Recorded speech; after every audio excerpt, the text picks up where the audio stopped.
आज धनतेरस है। धनतेरस का मतलब हमारा जो हम अगर पुरानी कथाओं में देखें तो आज के दिन जब समुद्र मंथन चल रहा था, हमारे को ज्ञान है कि राक्षसों और देवताओं के बीच में युद्ध हुआ, फिर समुद्र मंथन हुआ, तो उसमें से जो चीजें निकली उसमें से दोनों में डिवाइड हुआ कि कौन किसके पास रहेगा, है ना। तो लास्ट में जो चीज निकली वो हमारे धन्वंतरी जो भगवान है, धन्वंतरी भगवान वो निकले और वो अमृत का कलश लेके निकले। धन्वंतरी भगवान को अमृत मतलब आपके अमृतत्व की कहानी, यानी कि आपको अमर बनाने की कहानी, है ना। तो आजकल तो ऐसी साइंस बन रही है और आज साइंस डेवलपमेंट हो रहा है इतना कि आदमी अमर हो जाए, क्योंकि एजिंग प्रोसेस को अगर हम रोक दें या हम सेल डिवीजन को बढ़ाते चले जाएं या हम 100 साल में भी सेल डिवीजन को करते चले जाएं तो आदमी कभी बूढ़ा ही नहीं होगा, वो अमर हो जाएगा, है ना। क्योंकि हम बूढ़े कब होते हैं? जब हमारी हड्डियां कमजोर होने लग जाती हैं, सेल पुराने होने लग जाते हैं, लिवर पुराने होने लग जाते हैं। और जब हम यंग एज में हैं, 19 साल के 25 साल के हैं, तो अपनी सेल अपने आराम से जनरेट हो रही है, बन रही है, तो हम यंग है। और वही कंडीशन आपकी 90 साल में भी चलती रही, 100 साल में भी चलती रही, तो आप कभी बूढ़े ही नहीं होंगे। तो ऐसी ही कहानी, मतलब अमृत का ऐसा वरदान होता है कि जो उसे पी ले तो उसके सेल जो है वो रिजनरेट होने लग जाते हैं, दोबारा बनते चले जाते हैं। तो धन्वंतरी भगवान जो अमृत को लेकर आए उनको आयुर्वेद का ज्ञाता कहा जाता है, आयुर्वेद का जनक कहा जाता है। कहते हैं ये जो विद्या थी आयुर्वेद की सबसे ज्यादा पहले ब्रह्मा जी के पास थी। ब्रह्मा जी ने इसको आगे फॉरवर्ड करा, लोगों को बताया, और धरती पर जो लेकर आए वो धन्वंतरी लेकर आए, है ना। धन्वंतरी ने जो आयुर्वेद में काम करा, आयुर्वेद का प्रचार प्रसार करा, लोगों को बताया, अपने शिष्यों को सिखाया आयुर्वेद को, और फिर धीरे धीरे आयुर्वेद और एडवांस होता चला गया, उसमें नई नई चीजें आती चली गई। आज आयुर्वेद में 8 शाखाएं हैं। जैसे एलोपैथी में शाखाएं होती हैं, ब्रांचेस होते हैं कि हमारा ऑर्थो का डॉक्टर अलग है, ईएनटी का डॉक्टर अलग है, स्किन स्पेशलिस्ट अलग है, गायनो का अलग डॉक्टर है ना। तो ऐसे ही आयुर्वेद में भी अलग 8 प्रकार के शाखाएं हैं, ब्रांचेस हैं। कभी आपको आयुर्वेदिक हॉस्पिटल है, एम्स आयुर्वेदिक खुला हुआ है ना, अपोलो के पास में, जसोला के पास में अखिल भारतीय आयुर्वेद है ना, विज्ञान संस्थान है। अगर वहां जाए तो वहां 8 शाखाएं आपको मिलेंगी। तो मैं कल एक पेशेंट का पर्चा देख रहा था, उसमें लिखा था काया चिकित्सा। तो काया चिकित्सा क्या है? आयुर्वेद का ही एक हिस्सा है जिसमें इंटरनल मेडिसिन पे काम होता है।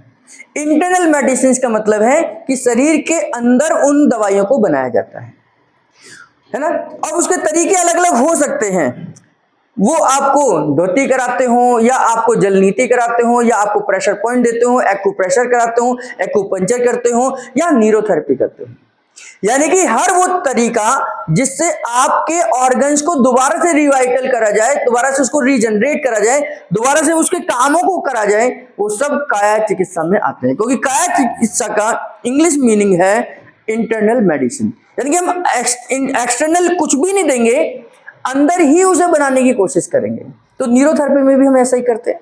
तो आज जो है धन्वंतरी जो भगवान है, उनका इस धरती पर आने वाला यानी कि अवतरण रूप है उनका। हम कहते हैं कि जनक जो आयुर्वेद के जनक है वो इस धरती पर प्रकट हुए और उन्होंने आयुर्वेद को इस धरती पर उतारा। उससे पहले ये आयुर्वेद का जो ज्ञान है वो केवल कहते हैं पुरानी कथाओं में ये देवताओं के पास था, लेकिन इसकी जरूरत हमें मनुष्यों को भी हुई। तो उसके लिए धन्वंतरी उस ब्रह्मा जी के ज्ञान को पृथ्वी पर लेकर आए। अब आयुर्वेद के हिसाब से अगर हम देखें तो काया चिकित्सा जो हमारी न्यूरोथेरेपी से रिलेटेड है, यानी कि न्यूरोथेरेपी जो है वो काया चिकित्सा से निकल कर आई, क्योंकि ये नाड़ी मर्दन चिकित्सा है। नाड़ी मर्दन चिकित्सा काया चिकित्सा का एक हिस्सा है। तो आज जो हम लोग हैं, और आयुर्वेद में ये कहा जाता है, आयुर्वेद का मतलब है आयुर्वेद, यानी कि आयु को बढ़ाने वाला।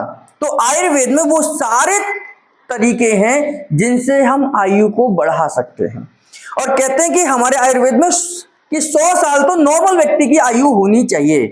तो जब हम आशीर्वाद भी देते हैं तो कहते हैं ना कि शतम जीवते, यानी कि 100 साल तो आपको जीना चाहिए। आशीर्वाद के रूप में कहते हैं 100 साल जियो। कहते हैं ना, हम जब भी हम बड़ों के पैर छूते हैं तो क्या कहते हैं? 100 साल जियो, है ना। यानी कि 100 साल तो एक कम से कम इतनी आयु हमारी होनी चाहिए।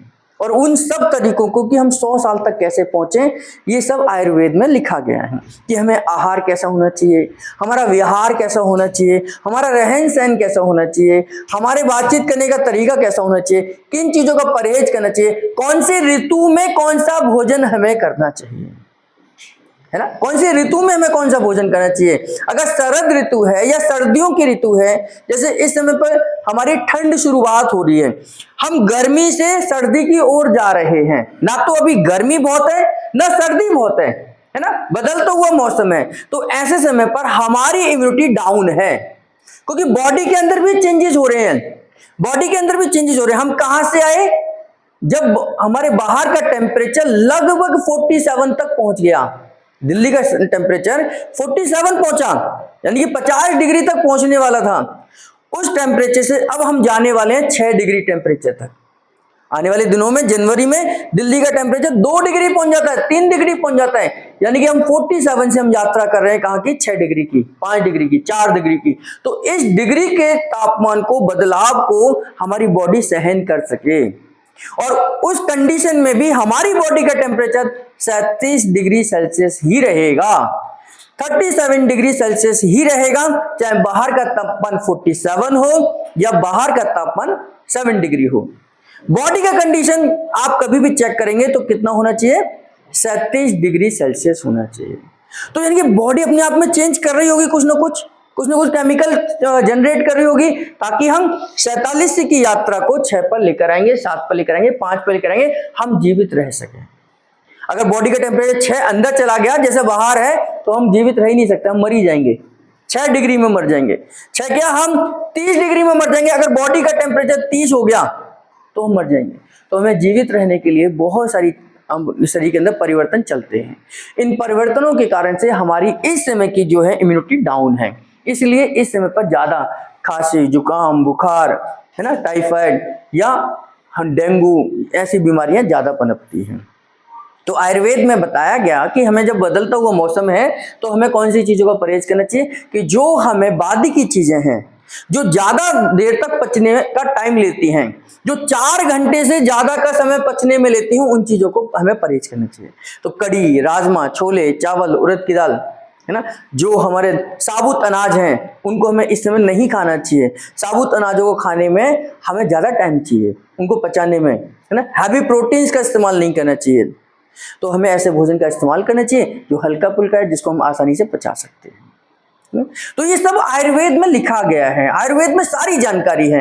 आयुर्वेद आपके जीवन की शुरुआत से लेकर अंत तक की पूरी कहानी लिखता है कि कौन सी उम्र में क्या आपको खाना चाहिए, क्या नहीं खाना चाहिए। आयुर्वेद में ये भी है, पहले के, आज तो हम अल्ट्रासाउंड से हम देखते कि बच्चे की क्या मूवमेंट है।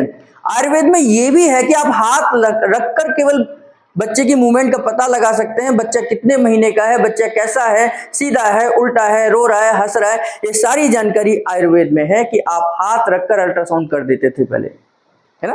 हाथ रखकर बच्चे की मूवमेंट समझ आती थी कि बच्चा क्या है, इसका फ्लूइड कम है, टेढ़ा है, सिर इधर है, पैर इधर है, मतलब कि आप केवल हाथ रखकर अल्ट्रासाउंड कर सकते हैं। ये जानकारी आयुर्वेद में है।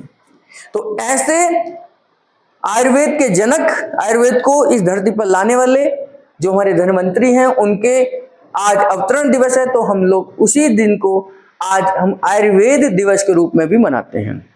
पिछले 9 साल पहले गवर्नमेंट ने डिक्लेयर करा कि आज के दिन को धन्वंतरी यानी कि धनतेरस को, तो क्या 13 है, कार्तिक मास की 13 तारीख है ना, तो 13 को हम इसको मनाते हैं। तो धनतेरस के दिन में आयुर्वेद को हम धन्वंतरी भगवान के रूप में आयुर्वेद दिवस के रूप में मनाएंगे, है ना, क्योंकि आज उनका अवतरण दिवस है। न्यूरोथेरेपी भी कहीं ना कहीं आयुर्वेद से ही जुड़ी हुई है। तो हमें आज के दिन न केवल धन्वंतरी को याद करने की जरूरत है, हमें धन्वंतरी स्वरूप डॉक्टर लाजपत राय मेहरा जी को भी याद करने की जरूरत है, क्योंकि धन्वंतरी जी ने तो आयुर्वेद लिख दिया, बता दिया, लेकिन उस आयुर्वेद में से ही काया चिकित्सा, नाड़ी मर्दन चिकित्सा और नाड़ी मदन चिकित्सा से न्यूरोथेरेपी का जन्म हुआ, और न्यूरोथेरेपी को जन जन तक पहुंचाने का काम हमारे डॉक्टर लाजपत राय मेहरा जी ने करा। तो डॉक्टर लाजपत राय मेहरा जी को भी आज हमें याद करने की जरूरत है कि उनकी प्रेरणा से, उनकी वजह से आज न्यूरोथेरेपी जो आयुर्वेद का एक छोटा हिस्सा है, आज वो भी इस देश में, इस समाज में काम कर रही है। लोगों को ये बताने का काम कर रही है कि आपको मेडिसिन लेने की जरूरत नहीं है, हम आपके बॉडी में ही उन मेडिसिन को बनाएंगे। हम बार बार कहते हैं कि हम हर उस केमिकल को, उस दवाई को बॉडी के अंदर बनाते हैं जिनको हमें बाहर से लेना पड़ता है। है ना। हम बोलते हैं कि हम डोपामाइन को बनाते हैं, सेरोटोनिन को बनाते हैं, हम हर एसिटाइलकोलिन को बनाते हैं, ये केमिकल के रूप में हमें बाहर से लेनी पड़ती, हैप्रिन बनाते हैं, है ना। तो बहुत सारे ऐसे जो जिन केमिकल्स की जरूरत हमें पड़ती है बीमारी के समय पर, जब बीमार हो जाते हैं उनको हम बॉडी के अंदर बनाते हैं। तो ये जानकारी हमें किसने दी? डॉक्टर लाजपत राय मेहरा जी ने दी। तो हमारे लिए धन्वंतरि स्वरूप हमारे डॉक्टर लाजपत राय मेहरा जी हैं, तो आज हमें उनको भी याद करने का दिन है। तो धनतेरस पर हम सब ये कामना करें कि सब लोग स्वस्थ हों, सब लोग निरोगी हों, सब लोग शतायु हों, है ना, शतायु हों लेकिन स्वस्थ के साथ हों। ऐसा ना कि 100 साल तो जी रहे हैं लेकिन हम खुद दूसरों के भरोसे जी रहे हैं, कोई हमें ले लेके घूम रहा है ना। हम 100 साल जिए लेकिन वैसे जिए जैसे हम 25 साल के जी रहे हैं। हम अपने आप अपने सारे काम करें, अपनी लाइफ को एंजॉय करें। तो शतायु वो सब चीजें हो सकती हैं, क्योंकि शतायु तो बहुत छोटी चीज है ना, अगर हम अपने जीवन में आहार विहार इन सब चीजों को ठीक करेंगे। तो आप सबको धनतेरस की ढेर सारी शुभकामनाएं। आज आयुर्वेद दिवस है, आयुर्वेद के बारे में हमें पढ़ना चाहिए, आयुर्वेद की डिटेल पढ़नी चाहिए। आयुर्वेद में कौन कौन सी शाखाएं हैं, उनमें कैसे ट्रीटमेंट होता है, अगर तंत्र है, बाल चिकित्सा है ना, कौमार भत्त है, या हमारी जो न्यूरोथेरेपी निकली काया चिकित्सा। तो हमें थोड़ा आयुर्वेद को समझना है, कौन कौन सी शाखाएं हैं, उनमें किस तरीके से ट्रीटमेंट किया जा सकता है, और कैसे न्यूरोथेरेपी कहीं ना कहीं आयुर्वेद के काया चिकित्सा से जुड़ी हुई है।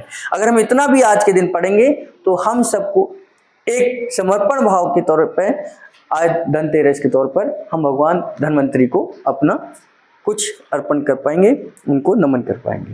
धन्यवाद।